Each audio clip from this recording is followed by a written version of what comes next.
Hello and welcome to another episode of TopTenz. I'm your interim host, Karl Smallwood. Yes, that's my real name and it's spelled exactly the way that it sounds. The first name with a K, the last name with all the letters of small and wood in that order. And today we're talking about 10 awesomely over-the-top Make-A-Wish wishes. This video was based on a script written by one Ian Forty. You can follow them on the social media links below, and if you're down there clicking on things, you can also find my social media stuff and like the video, comment with feedback, suggestions, and subscribe for more content like this. But without further ado, the Make-A-Wish Foundation began in 1980 with a mission to help fulfill the dreams of children with serious and often life-threatening illnesses. The stories from the charity are often bittersweet, as thousands of kids get to have the experience of a lifetime, while their illnesses and struggles loom quite heavy on the story. Still, the work they do is incredible, and for a lot of children, the experience is, quite literally, a wish come true. Now, many children wish to meet a favourite celebrity or fictional character. Others want to go on trips to places like Disney World or swim with dolphins, but there's a handful of kids who use the opportunity to make a wish, to really go for it and reach for the stars, and the results have often been incredible, as are the lengths the foundation goes to help realise the dreams of these children. For example, consider number 10. A leukemia survivor's wish was to simply blow something up. Now, what do 12-year-old boys like? And that's probably just the stuff that I like. This room is just my childhood bedroom, just dragged from my parents' house and put on display behind me. But it doesn't matter where or when you ask this question, some things are going to be fairly universal. And you could probably put good money on the fact that a large number of boys who were asked this question, answering things like action movies, for instance. I'd certainly say that. You know, stuff like Star Wars or the MCU, stuff where everything is fast-paced and things blow up. And if you distill that down a little bit, you could make a good case that 12-year-old boys like stuff that blows up. And so, here we are. In 2016, a boy named Declan from Australia was being treated for leukemia and got to have his wish granted. And it was a fairly simple one. Declan wanted to make things explode. The boy had just about finished his cancer treatments and his prognosis was good, so you can look at this like a big, bombastic celebratory event, like fireworks, only more chaotic and awesome because more things explode. And as unusual as the wish may sound, it came together with the help of both law enforcement and the military. The Australian Federal Police Specialist Response Group ran Declan through a hostage scenario, training with armoured cars and breaching exercises which involved him exploding doors and walls to gain entrance to buildings, Call of Duty style. After the fact, one of the explosive pros present said that Declan had, and I quote, quite an aptitude for it. Later, he got to meet up with some US Marines and spend time on a police boat as well to round out the entire experience of blowing things up for fun. Moving on, number 9. A 13-year-old used his wish to feed the homeless for a year.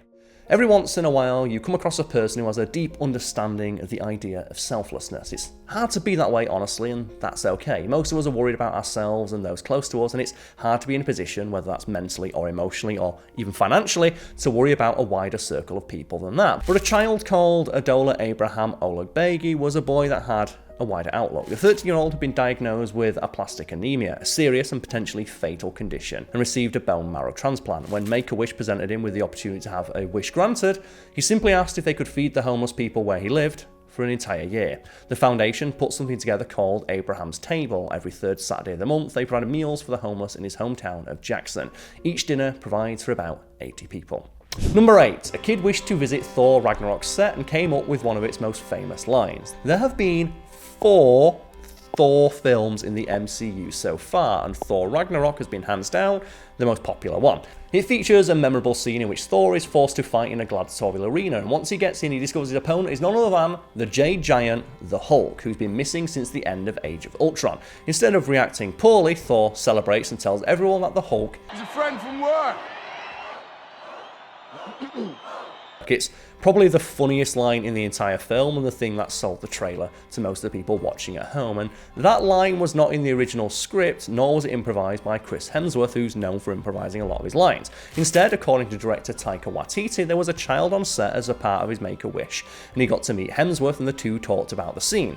According to the story, Hemsworth asked the child what could make the scene more fun, and the friend from work line was proposed. Which at which point, give him a writing credit, because that's the best line in the thing, and I believe there's an additional part to this story where the child was confused why Thor didn't recognize the Hulk. So originally he was supposed to be scared, But it's like, why would you be scared? You like the Hulk, right? He's your friend from work. And it's like, it evolved from that. But moving on, number 7. Bob Denver dressed as Gilligan once again to let kids rescue him from that damn island.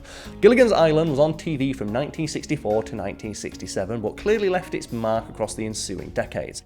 Star Bob Denver, for example, was tied to the character for the rest of his life, and he reprised it in 1992 as part of a fundraiser for the Make-A-Wish Foundation. Denver, in full Gilligan costume, almost 30 years later, went out on a boat with fans to be stranded on an island and then be rescued by several of the kids who came along for the journey.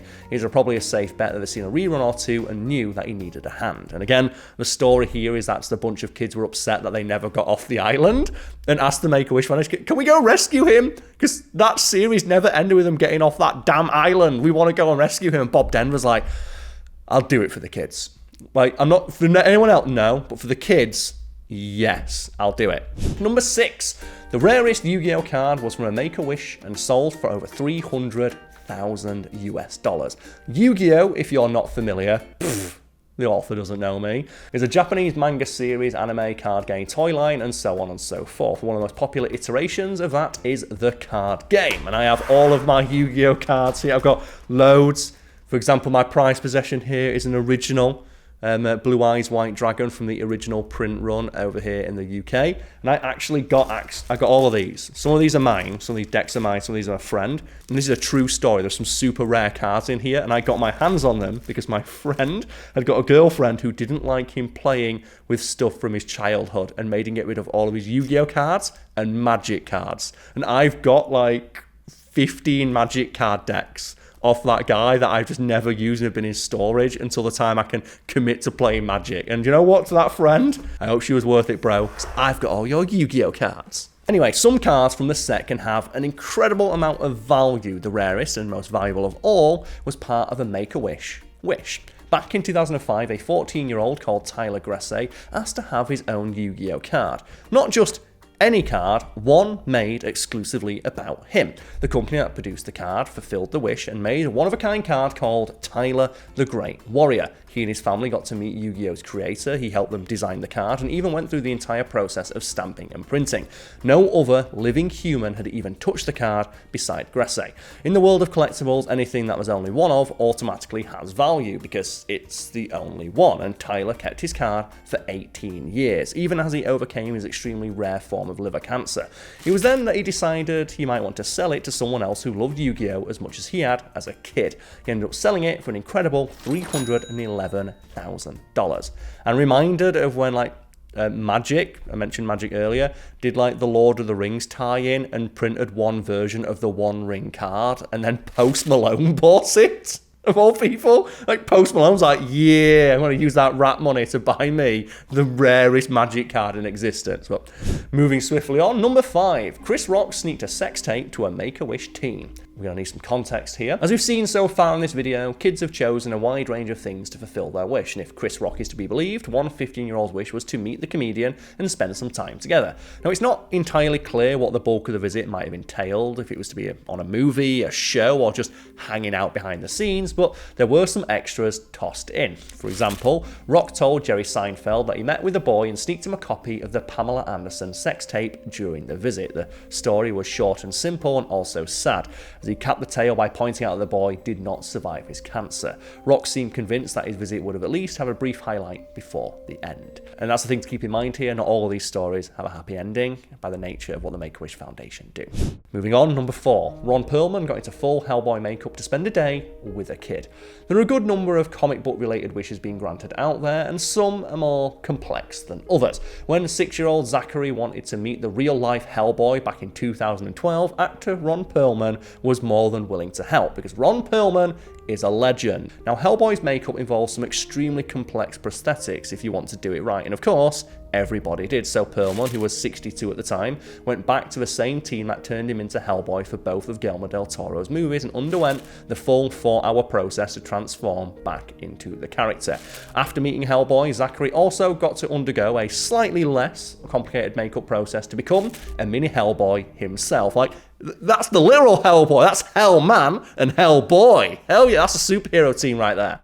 Number 3. A 17-year-old wanted to hunt a bear. Now, it's rare that Make-A-Wish wishes cause any controversy, because it's really hard to say no to a kid dying of a terminal illness, but it has happened in the past. For example, in 1996, a 17-year-old boy named Eric, who had cancer, had a wish he wanted to fulfill. He wanted to go to Alaska and hunt and kill a bear.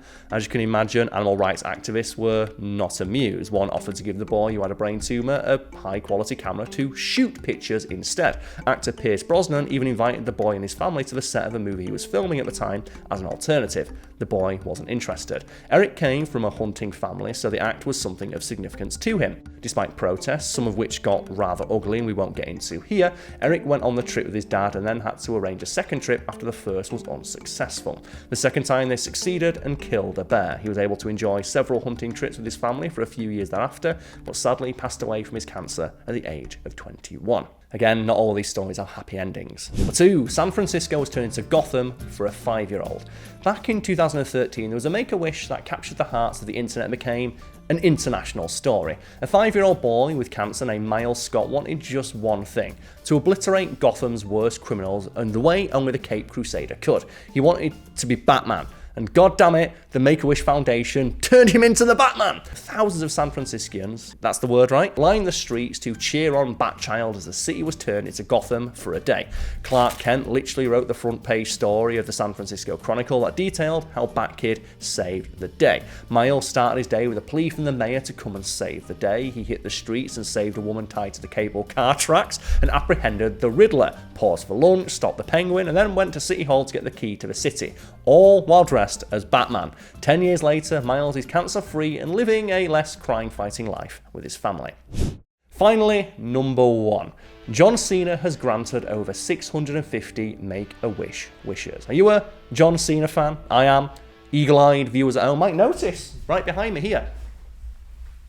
He's been on frame in every TopTenz video I presented so far. This is my officially licensed John Cena hustle, loyalty, respect, never give up lunchbox that I got from a friend for Christmas and just have on display in all of my content. So if you're not, you kind of probably should be. Wrestler and actor Cena is not just killing it as Peacemaker in the DCU, he's also absolutely dedicated to being there for the fans.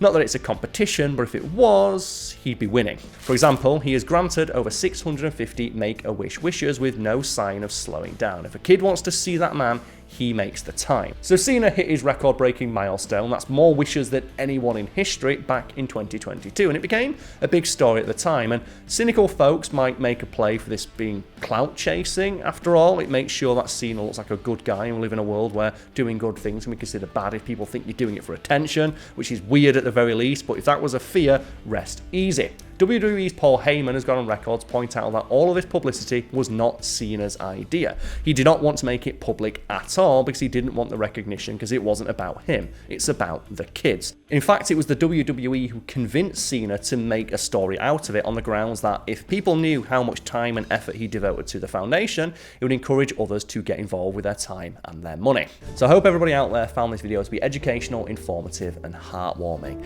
I certainly found the script to be all three of those things, and if you're inclined to agree, you can go thank the author Ian Forty on the social media links below. And as mentioned at the start of the video, while you're down there clicking on things, you can leave a like, a comment, subscribe, all that good stuff. But as I always like to say, go out there and have the day that you deserve. Cheers, everybody.